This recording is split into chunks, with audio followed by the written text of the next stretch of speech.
Hello दोस्तों, कैसे हो आप लोग। मैं रवि आपका स्वागत करता हूं आपके यूट्यूब चैनल सरकारी जॉब अलर्ट पे। दोस्तों, आज का वीडियो बहुत शानदार रहने वाला है।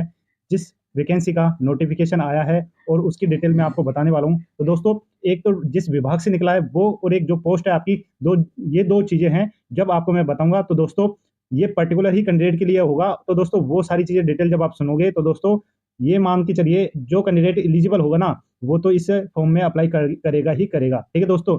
अब बात अटकती है कहाँ पे कि एलिजिबल कौन होगा, ठीक है, और साथ में सिलेक्शन का क्या प्रोसीजर रहेगा। तो दोस्तों, ये सारी डिटेल इस वीडियो में आपको बिल्कुल क्लियर करूंगा, बिल्कुल कम समय में। ठीक है दोस्तों, क्योंकि जो वैकेंसी है ना, वो पूरी टेक्निकल है, और टेक्निकल जो स्टूडेंट होते हैं वो पहले से ही अवेयर होते हैं अपनी पोस्ट के लिए। जिस भी विभाग में और जिस भी पोस्ट भी आती है, तो दोस्तों टेक्निकल स्टूडेंट पहले ही अवेयर होते हैं। तो दोस्तों, ज्यादा समय नहीं लूंगा, तो शुरुआत करते हैं इस वीडियो की। और शुरुआत करने से पहले, जो स्टूडेंट या कैंडिडेट हम देख रहे हैं या फिर हमारे चैनल पे पहली बार आए, अगर चैनल को सब्सक्राइब नहीं कराओ, सब्सक्राइब कर लीजिए, वीडियो को लाइक कीजिए, शेयर कीजिए और बेल आइकन दबाना ना भूले। और वीडियो अच्छा लगे तो एक प्यारा सा कमेंट जरूर कीजिएगा। तो दोस्तों, ज्यादा देर करते ना हुए शुरुआत करते हैं इस वीडियो की। तो दोस्तों, आपके सामने जो वैकेंसी का और जिस विभाग का जो नोटिफिकेशन निकला है उसकी पीडीएफ आपके सामने है। ये ओरिजिनल नोटिफिकेशन है। ठीक है, डिपार्टमेंट आपको पता ही चल गया हो गया देखते हुए। दोस्तों, जो डिपार्टमेंट आपका रहने वाला है, जो विभाग आपका रहने वाला है, वो है BIS। इसका फुल फॉर्म है ब्यूरो ऑफ इंडियन स्टैंडर्ड। ठीक है दोस्तों, ये आपका जो ये विभाग आता है वो आता है डिपार्टमेंट ऑफ कंज्यूमर अफेयर्स के अंतर्गत आता है। ठीक है, जो कि आपके दिल्ली में लोकेटेड है। ठीक है दोस्तों, इसके बारे में थोड़ी सी ब्रीफ नॉलेज दे देता हूँ। जो कैंडिडेट नहीं जानते उनको थोड़ी ब्रीफ नॉलेज दे देता हूँ। ये आपकी एक स्टेचुटरी बॉडी है, ठीक है, जो कि आपकी कंट्रोल होती है, एडमिनिस्ट्रेटिव बॉडी है ना। और वो ये कौन से मिनिस्ट्री के अंतर्गत आती है, consumer ministry of consumer affairs के अंतर्गत आती है। इसका जो मेनली काम होता है वो क्या होता है, इसका काम होता है एक standardisation, product and system certification का काम होता है। ठीक है, आपने ध्यान दिया होगा hall marking of gold and silver jewellery, इनका भी यहाँ पे हॉल मार्किंग वाला काम होता है। साथ में लेबोरेटरी टेस्टिंग का भी काम होता है। तो दोस्तों, ये इंडियन लेवल पे आपकी स्टैंडर्डाइजेशन है, सर्टिफिकेशन वाली बॉडी है। ठीक है, जहां कहीं भी आपके सर्टिफिकेशन, प्रोडक्ट टेस्टिंग की बात आती है तो दोस्तों, इसका जो मानक ब्यूरो है, स्टैंडर्डाइजेशन है, वो फॉलो किया जाता है। तो दोस्तों, अब आते हैं मेन मुद्दे पे कि जो पोस्ट है कौन सी रहने वाली है। तो दोस्तों, आपकी जो पोस्ट है वो यहाँ निकली है साइंटिस्ट बी की। ठीक है दोस्तों, यहाँ पे आप देख सकते हो जो पोस्ट है आपकी साइंटिस्ट बी की पोस्ट यहाँ पे निकली हुई है। ठीक है, और इसमें जो इसका पहले स्केल रहने वाला है वो L10 रहने वाला है। ठीक है, L10 आपका है, और साथ में यहाँ पे साफ दिया गया है at the time of joining approximately 1,14,000, यानी 1,14,000 के समथिंग आपकी सैलरी रहेगी जब आप ज्वाइन करोगे। तो दोस्तों, शानदार आपकी वैकेंसी है, पोस्ट है, साइंटिस्ट बी की पोस्ट है। साथ में आपके यहाँ पे जो सैलरी है वो भी काफी अच्छी मिल रही है। ठीक है, जो कि आपकी दिल्ली में लोकेटेड रहेगी। ठीक है, टोटल नंबर ऑफ वैकेंसी आप यहाँ पे देख सकते हो, 20 आएगी टोटल नंबर ऑफ वैकेंसी। अब आपकी जो डिसिप्लिन है, ब्रांच है, वो यहाँ पे देख लेते हैं, और साथ में आपकी कैटेगरी वाइज में किस तरह से आपके यहाँ डिवाइडेशन है। आपकी यहाँ पे केमिस्ट्री है। ठीक है, टोटल 2 पोस्ट है, एक यूआर में है, एक ओबीसी में मिलेगी। सिविल इंजीनियरिंग की है, जो कि टोटल 8 पोस्ट है। यूआर में 5, एससी की 1, एसटी की 1 और ईडब्ल्यूएस की 1 पोस्ट देखने को मिलेगी। कंप्यूटर इंजीनियरिंग टोटल 4 है, यूआर की 3 है और एससी की 1 है। इलेक्ट्रिकल इंजीनियरिंग की बात करें तो टोटल 2 है, यूआर की 1 आएगी और एससी की 1 आएगी। वहीं पे नेक्स्ट बात करते हैं इलेक्ट्रॉनिक्स एंड टेलीकम्युनिकेशन इंजीनियरिंग की। टोटल 2 पोस्ट देखने को मिलेगी, एक दोनों ही यूआर में है। ठीक है, इसके बाद में आते हैं एनवायरमेंटल इंजीनियरिंग, जो कि 2 पोस्ट है और दोनों ही यूआर कैटेगरी के अंतर्गत आती है। तो दोस्तों, इस तरह से जो टोटल वैकेंसी है वो आपके 20 पोस्ट आ जाती है। आते हैं नेक्स्ट डिटेल के यहाँ पे एसेंशियल क्वालिफिकेशन की बात आ जाती है दोस्तों, कि आपकी जो क्वालिफिकेशन है वो क्या मांगी गई है। तो दोस्तों, क्वालिफिकेशन पे मेन चीज है कि आपकी जो क्वालिफिकेशन वो क्या रहने वाली है। तो दोस्तों, साफ देखते हैं यहाँ पे।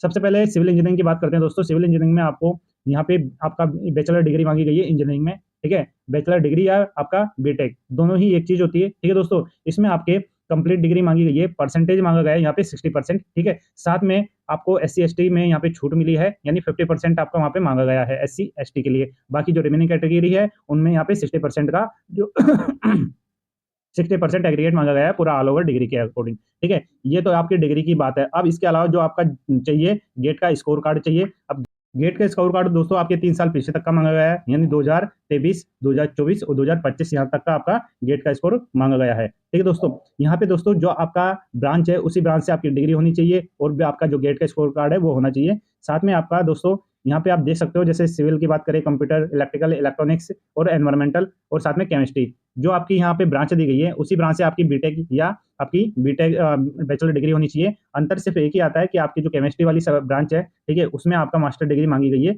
सब्जेक्ट आपकी नेचुरल साइंस होनी चाहिए या फिर इसके इक्विवेलेंट कोई भी सब्जेक्ट हो जो इसके बराबर हो। परसेंटेज का क्राइटेरिया सेम है, आपका 60% है, और जो SC ST के है वहाँ पे 50% मांगी गई है, और साथ में आपका गेट का वैलिड स्कोर मांगा गया है। ठीक है दोस्तों, आपकी जो एलिजिबिलिटी सेम है, ठीक है, आपकी डिग्री चाहिए, ठीक है, साथ में आपका गेट का स्कोर कार्ड चाहिए और आपका 60% और 50% वाला आपका क्राइटेरिया आपको देखने को मिलेगा। आपका एलिजिबिलिटी में यहाँ पे यही है, आपका कोई एक्सपीरियंस यहाँ पे नहीं मांगा गया है। तो दोस्तों सभी स्टूडेंट को ध्यान देना है, जो भी बीटेक या बैचलर डिग्री जो इंजीनियरिंग में करे हुए हैं, तो उनको यही देखना है कि आपकी डिग्री कंप्लीट हो, परसेंटेज का क्राइटेरिया पूरा हो, साथ में आपका जो गेट का स्कोर कार्ड हो वो वैलिड हो, और जो 2023, 2024, 2025 से में पास आउट है गेट के स्कोर कार्ड वाले, वही यहाँ पे इस फॉर्म में अप्लाई करने योग्य हैं। ठीक है दोस्तों, एज लिमिट की बात कर लेते हैं दोस्तों। एज लिमिट यहाँ पे मैक्सिमम 30 है, जो कि आपकी 23/5 यानी 23 मई 2025 तक का काउंट किया गया है। रिलैक्सेशन की बात करते हैं दोस्तों, रिलैक्सेशन किस तरह से आपका यहाँ पे देखने को मिलेगा। बात करते हैं एससी एसटी की दोस्तों, यहाँ पे 5 साल उनको छूट है। ओबीसी कैंडिडेट को यहाँ पे 3 साल की छूट है। वहीं पे अगर पीडब्ल्यूडी यानी person with benchmark disability candidate की बात करते हैं, तो दोस्तों उनमें अगर यूआर कैंडिडेट है तो उन्हें 10 साल की छूट है। एससी एसटी है तो उन्हें 15 साल की छूट है। वहीं पे अगर ओबीसी कैंडिडेट है तो उन्हें 13 साल की छूट देखने को मिलेगी। और अगर कैंडिडेट है डिपार्टमेंटली, ठीक है, डिपार्टमेंट अगर कोई कैंडिडेट है बीआईएस का, तो दोस्तों यहाँ पे उन्हें 50 साल की यहाँ पे छूट देखने को मिलेगी। ठीक है, ऐसे ही छूट आपको दोस्तों एक्सर्विस में भी आपको देखने को मिल जाएगी। तो दोस्तों सिलेक्शन का प्रोसीजर क्या दिया गया है, तो दोस्तों सिलेक्शन का प्रोसीजर यहाँ पे साफ है।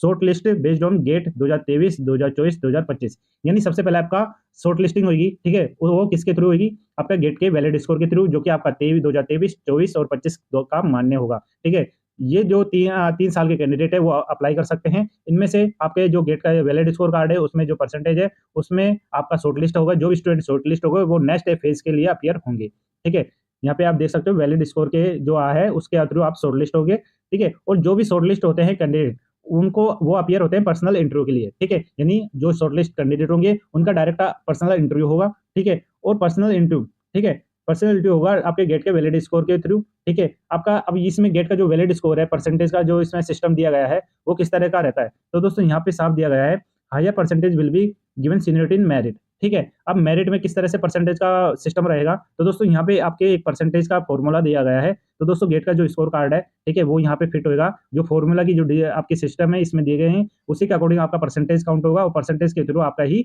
जो पर्सनल इंटरव्यू है उसके लिए आप शॉर्टलिस्ट होंगे। ठीक है, तो दोस्तों इस तरह से आपका यहाँ शॉर्टलिस्ट हो जाएगा और पर्सनल इंटरव्यू हो जाएगा। ठीक है दोस्तों, यहाँ पे आपका पर्सनल इंटरव्यू हो जाएगा। ओके, इसके बाद में बात आते हैं कि इसके जब आपका पर्सनल इंटरव्यू हो जाएगा तो उसके बाद क्या होगा, तो दोस्तों जब आपका पर्सनल इंटरव्यू होगा तो उसी टाइम पे आपका डॉक्यूमेंट वेरिफिकेशन भी हो जाएगा। ठीक है, डॉक्यूमेंट वेरिफिकेशन हो जाएगा जब आपका पर्सनल इंटरव्यू होगा। ठीक है, यहाँ पे जो विभाग है बीआईएस उसकी साइट दी गई है www.bis.gov.in। ठीक है, फाइनल मेरिट की बात करते हैं दोस्तों। फाइनल मेरिट किस तरह से बनेगी, फाइनल मेरिट बनेगी दोस्तों आपके यहाँ पे गेट स्कोर कार्ड प्लस आपका पर्सनल इंटरव्यू के हिसाब से। यहाँ पे आपका 85 पर रेशियो टू 15 ये हिसाब से आपका पूरा मेरिट डिसाइड होगा। यानी जो आपका गेट का वैलिड स्कोर है उसमें जो आपकी परसेंटेज निकल के आएगी, तो दोस्तों उसका 85%। ठीक है, साथ में आपका जो पर्सनल इंटरव्यू होगा उसमें आपने कितने मार्क्स अचीव करे उसका 15%, ये वेटेज आपका देखा जाएगा। और इन्हीं को मिला के जो हायर मेरिट में आएगा, हायर प्रायोरिटी सीनियर लिस्ट में आएगा, तो दोस्तों वही आपके फाइनल मेरिट लिस्ट में उसी का नाम होगा, उसी की यहाँ पे पोस्टिंग होगी। तो दोस्तों इस तरह से आपका यहाँ पे सिलेक्शन का प्रोसीजर पूरा रहने वाला है। ठीक है दोस्तों, आप देख सकते हो जो सिलेक्शन प्रोसीजर बिल्कुल सिंपल है। और 2 ही चीज आपकी वैलिड स्कोर कार्ड, गेट है। ठीक है, सेकंड आपका पर्सनल इंटरव्यू, ये 2 चीजें हैं। 2 चीजों के आधार पर ही आपका सिलेक्शन होगा। पोस्ट आपकी साइंटिस्ट बी रहने वाली है। ठीक है, सैलरी आपकी 1,14,000 प्लस रहने वाली है। ठीक है दोस्तों, तो दोस्तों जो कैंडिडेट आपका हमारे चैनल को सब्सक्राइब नहीं करो, सब्सक्राइब कर लीजिए, शेयर कीजिए और बेल आइकन दबाना ना भूले। बात करते हैं लास्ट में अप्लाई, हाउ टू अप्लाई। ठीक है, यानी आपका जो फॉर्म है वो किस तरह से अप्लाई करें, तो दोस्तों आपकी जो फॉर्म है वो स्टार्ट हो चुके हैं। आपका फॉर्म 3 मई 2025 से स्टार्ट हो गया है। लास्ट डेट रहने वाली है 23 मई 2025। ठीक है, इसके बाद में दोस्तों यहाँ पे एक चीज और शानदार देखने को मिल रही है, यहाँ पे आपकी कोई भी फीस देखने को नहीं मिलेगी। यानी चाहे कैटेगरी कोई सी भी हो, उनकी फीस यहाँ पे नहीं लगेगी। ठीक है दोस्तों, ये आपका बहुत ही अच्छी बात है। ठीक है, यहाँ पे वापस अगेन आपकी वेबसाइट का लिंक दे रखा है। ठीक है, बीआईएस का, यहाँ पे जाके आप अपना जो फॉर्म है वो सारे फिल कर सकते हो। ठीक है, साथ में आप दोस्तों जो भी कैंडिडेट का सिलेक्शन होता है लास्ट में, तो दोस्तों उनके लिए सर्विस के लिए कंडीशन यही है, उनका श्योरिटी बॉन्ड यहाँ पे फिल होता है। ठीक है, जो कि 3 साल का होता है। 3 साल का आपका पूरा श्योरिटी बॉन्ड फिल भरा जाता है। ठीक है, अगर उनके पहले अगर आप पहले रिजाइन करते हो यानी किसी भी कारण से आप छोड़ते हो जॉब, तो दोस्तों आपको मात्र इसमें 6 मंथ का ही रिम्बर्समेंट मिलेगा। ठीक है, वो भी कुछ एक परसेंटेज के हिसाब से। आपको फुल जो आपका बॉन्ड भरा है वो फुल आपको रिसीव नहीं होगा। ठीक है दोस्तों, इस चीज का आपको ध्यान देना है। आपकी जो सर्विस है उसका प्रोबेशन पीरियड 2 साल का रहेगा। 2 साल के बाद में ही आपको सारे जो अलाउंस होते हैं वो सारे ऐड होके मिलने लग जाएंगे। सर्विस की बेनिफिट यही है कि आपको लीव, एलटीसी, मेडिकल बेनिफिट्स, ठीक है, और साथ में और सारी चीजें जो बीआईएस विभाग की तरफ से दिया जाता है वो सारी चीजें आपको सर्विस में मिलेगी। पोस्टिंग की बात करें तो पोस्टिंग दोस्तों इंडिया में कहीं पे भी हो सकती है, जहां भी इनके ऑफिस होंगे, हेडक्वार्टर होंगे। ठीक है, इसके बाद में दोस्तों आते हैं और मेन चीज क्या दिया गया है, यहाँ पे दोस्तों जनरल इंस्ट्रक्शन दिए गए हैं रिजर्वेशन के अकॉर्डिंग, ठीक है। आपका मेन चीज है जो बताने लायक है वही बताता हूँ। इन डिटेल को आप आराम से पीडीएफ में पढ़ सकते हो, रीड आउट कर सकते हो, ठीक है दोस्तों। एसेंशियल क्वालिफिकेशन की बात करते हैं, जो मैंने आपको ऊपर बताई सेम यहाँ पे दिया गया है, कोई अंतर नहीं है, ठीक है। आप वहाँ पे क्लियर कर सकते हो, सेम चीजें यहाँ पे दी गई है, ठीक है, कोई अंतर नहीं है, ठीक है। इसके बाद में वापस आते हैं और क्या चीजें आपको जानने के लिए और बताने के लिए। मल्टीपल एप्लीकेशन अगर कोई कर रहा है, यानी किसी के पास में अगर डिग्री है, क्वालिफिकेशन है, तो दोस्तों अगर वो चाहता है कि वो डबल डबल अप्लाई करे फॉर्म में, तो दोस्तों ऐसा नहीं करना है, उनका फॉर्म है रिजेक्ट हो जाएगा, ठीक है। मेन बात अब आ जाता है हाउ टू अप्लाई का जो प्रोसीजर है वो किस तरह से रहेगा। तो दोस्तों आपको सबसे पहले करना होगा रजिस्ट्रेशन, ठीक है। आपका रजिस्ट्रेशन के टाइम पे यूजर आईडी और पासवर्ड जनरेट हो जाएगा, उसको वापस साइन इन करना है उससे, ठीक है। फिर आपको पूरा फॉर्म फिल करना है, डॉक्यूमेंट अपलोड करने हैं, सारे सर्टिफिकेट जो भी आपके पास है, GATE score card, signature, photo, ठीक है। आपको जब आपका फॉर्म फिल हो जाए तो आपको प्रीव्यू करना है, यानी सारी डिटेल एक बार देखनी है, अगर सही है तो आपको लास्ट में फाइनल सबमिट करना है एप्लीकेशन का, ठीक है। वापस डेट बता देता हूँ आपकी एप्लीकेशन की, आपकी 3 मई से स्टार्ट होंगे और 23 मई आपकी लास्ट डेट रहने वाली है, ठीक है दोस्तों। आपको सारे आपके जो डॉक्यूमेंट है, सर्टिफिकेट है, गेट स्कोर कार्ड है, ठीक है, डिग्री की जो भी सर्टिफिकेट, मार्कशीट है, वो सारी स्कैन करके आपको पीडीएफ और जेपीजी फॉर्मेट में रखनी है, ठीक है। क्योंकि जब फॉर्म फिल होगा तो उस टाइम पे अगर अपलोडिंग मांगते हैं आपसे आपके डॉक्यूमेंट, तो आपको अपलोड करना जरूरी है, ठीक है। सबसे पहली बात, आपका जब रजिस्ट्रेशन होगा, रजिस्ट्रेशन के टाइम पे आपको आपका नाम, DOB, father name, mother name और साथ में आपकी ईमेल आईडी और मोबाइल, ये 2 चीजें एसेंशियल एसेंशियल तो सारी चीजें है। तो दोस्तों ये 2 चीजें जो आपसे आपके साथ कम्युनिकेशन वाला ऑप्शन रहता है, ठीक है। विभाग आपसे 2 ही तरीके से कम्युनिकेशन कर सकता है, आपका ईमेल आईडी और आपके मोबाइल नंबर। तो जो आपकी के एक्टिव हो मेल आईडी और साथ में मोबाइल नंबर, वही इसमें फीड करिएगा, ठीक है।